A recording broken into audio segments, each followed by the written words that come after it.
او زه تاسو پیژنم پرویز خان له باندې ډېر ټایم ورکوو د پارټۍ مشر هم دی تاسو سره به یو څو خبرې وکړي خو زه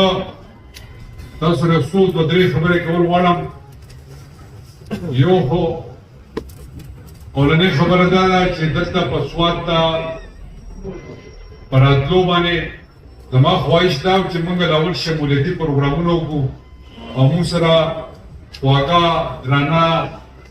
سم خلک په پارټۍ کې شامل شي او د دې نه موږ خپل ابتدا وکړو نو په لاره کې اولنی کور د حبیب علي شاه راتلو نو موږ بسم الله به د ده نه وکړو اصل د سیدانو کور دی نو دا میاګان سیدان ساجدګان دا ټول چې دي دا زموږ دپاره ډېر معتبر خلک دی نن موږ بسم الله د یو سیټ د کور نه وکړه نو دا زموږ دپاره ډېره غټه د خوشحالۍ خبره ده انشاءالله دا قدم چې موږ پورته کړو دا به انشاءالله یو نیک شګونی د دې پارټۍ د پرمختګ لپاره او انشاءالله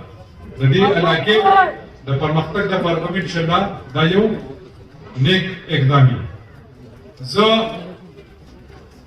مال افسوس هم راشي زه باره جلسه کې یا پار پروګرام کې دا یم چېرې موږ د چا پسې نه یو راوځي زموږ خپله ایجنډه ده ایجنډه څه ده ایجنډه څه ده امن دی ترقي ده خوشحالي ده د دې صوبې په حوالې سره زموږ خو د چا سره هېڅ کار هم نشته نه چا پسې خبرې کوو نه چاته څه وایو زما خو خپل یو منشور تیارېدو والا دی پرویز خان د پارټۍ چیرمین دی زه وایس چیرمین یم نور ملګري دي ایم پي آی دي زاړه منسټران دي حبیب علي شاه راغی نور ملګري روان دي موږ خو به تاسو ته خپل منشور ښایو او منشور چې درته وښایو هغه ساده منشور وي هغې کې به یو څو خبرې د خیبر پښتونخوا د ملک پاکستان د ترقۍ د خوشحالۍ لپاره موږ خو هغه منشور تاسو ته ښایو موږ خو زاړه کارتوس نه یو دا خو چې کوم موږ پسې خبرې کوي دا ټول زاړه کارتوس دي دا ټول تاسو لیدلي دا ټول ډزېدلي دي زموږ نهه نیم کاله په دې صوبه کې حکومت تېر کړی دی ما او پرویز خان چې یو خبره کوو د دې صوبې وزیر اعلی هم پاتې شوی دی زه هم پاتې شویم ما هغه چې کومه خبره کوو هغه مو مخکې ثابته کړې په دې نهه نیم کاله کې د هغې نه پرته راځو دلته تاسو ته وایو موږ به چېرې تاسو سره دوبلې وعدې نه کوو ځکه چې تاسو زموږ خلک یې زما خلک یې زه ستاسو یم تاسو زما یې زه به په کومه سترګو بیا دلته راځم زه به په کوم کولاو دغه دلته راځم مخ باندې راځم دلته دا نه وایو چا پسې خبرې نه کوو خو دې خلکو ته هم لګام ورکوي بیا غلبېل پاسې کوزې ته وایي تا کې دوه سوري نو زه دې غلبېلانو ته یم چې په موږ کې سوري نشته ګورئ موږ نهه نیم کاله چې تېر کړي دي د الله په فضل سره د الله په کرم سره ستاسو په مهربانۍ سره او ستاسو په همت سره موږ نهه نیم کاله داسې تېر کړي دي زه هم د سوات په سیمه کې ولاړ یم زه دې ټولو خلکو له چیلنج ورکوم د والي سوات نه بعد هغه زما مایډیل دی زموږ مشر و د هغې نه بعد که په دې علاقې کې چا خدمت کړی ما ته دې وښیي ما سره دې چیلنج ته راشي دا د میډیا رونه ولاړ دي ته مخامخ چیلنج وکړو یو پکې دیګری نوم د چینل هم بیا داسې مشر جوړېږي هیرو دې جوړېږي نومونه نه لم زه یو خبره کوم سیاست چې څوک چېرته کوي او په کومه سیمه کې دا ټول پاکستانیان یو موږ ټول پښتانه یو دلته چې څوک چېرته سیاست کوي کوي سیاست خو چې سیاست کوي هغه یو خبره کړې وه بیا به خلکو ته څه ښیي نو زه خو سیاست نه کوم زه خدمت کوم زه سیاست نه کوم زه خدمت کوم چې خدمت کوم خدمت مې کړی دی ستاسو مخامخ بار سکدم او تاسو هر څه ښکاري دي خو داسې به چېرته نه کوم چې 2 روپۍ د مرکز نه راوړم او پاک پي ډبلیو ډي باندې ټنډر کې هم په خپله ټیکهدار یم هم په خپله یې کوم داسې به چېرته نه کوم داسې ډېر څیزونه دي ما ته پراته دي د صوبې وزیر اعلی پاتې یم ما ته د هر چا فایل مخې ته پروت و چې په چا کې څومره سوري وو خو دا خو د پښتو وطن دی دا خو د پښتو ځمکه ده دا د پښتنو روایت دي ځکه په چا پسې ګوتې نه وړې نو زه دې غربیلان ټول ته موږ نه قرار شي موږ چاته څه نه وایو زموږ خو خپله ایجنډه ده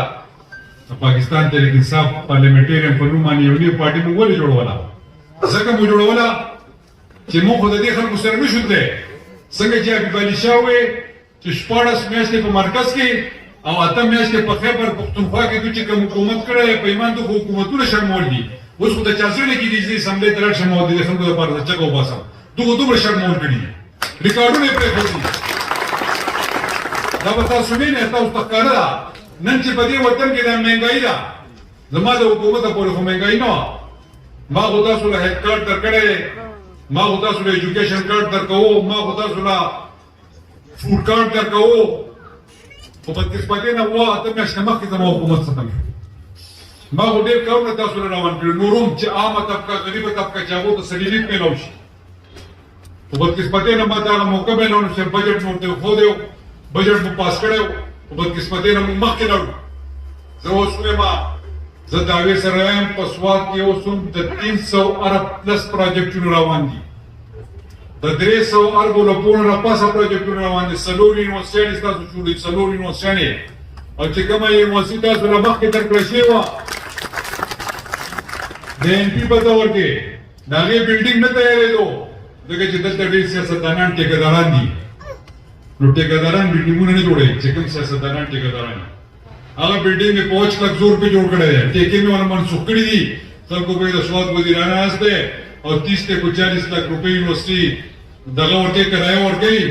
او هغه خپل یونیورسټي ته بلډینګ ته نه شي تللی هغه مې ته واغستې هغه بلډینګونه مې هم تاسو ته تیار کړل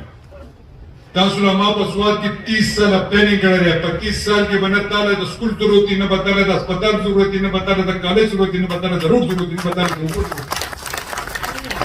چې دا سکیمونه کمپلیټ شي بدقسمتۍ نه زما حکومت اته میاشتې مخکې لاړ خو دا اته میاشتې مخکې حکومت نه وی تللی دا ټول سکیمونه به تاسو ته روان وو بدقسمتۍ نه ما دې ته فنډز ریلیز کړه خو چې موږ کله لاړو جماعت اسلامي والا بله ورځ راغلی هغه نارې چې والا وی غل دی غل دی څه شی دی هغه د ظالم بچیا ټول فنډونه واپس وړل هغه هم د سواد دشمن دی زه تاسو ته وایم چې دلته مخکې هم د ترقۍ او د خوشحالۍ دور مونږ به دلته تېر کړی دی مونږ تاسو له راکړی دی امن پکې مو خوشحالي مو او ترقي مو انشاءالله را روان دور به بیا زمونږ د خیر سره په دې خیبر پښتونخوا کې به د پاکستان تحریک انصاف پارلیمنټري حکومت جوړېږي او پرویز خان به لیډ کړي انشاءالله موږ ورسره ملګري یو دا سیمه دا خاوره به امن به پکې راځي موږ به خوشحالي او انشاءالله ترقي به پکې راځي د الله په فضل سره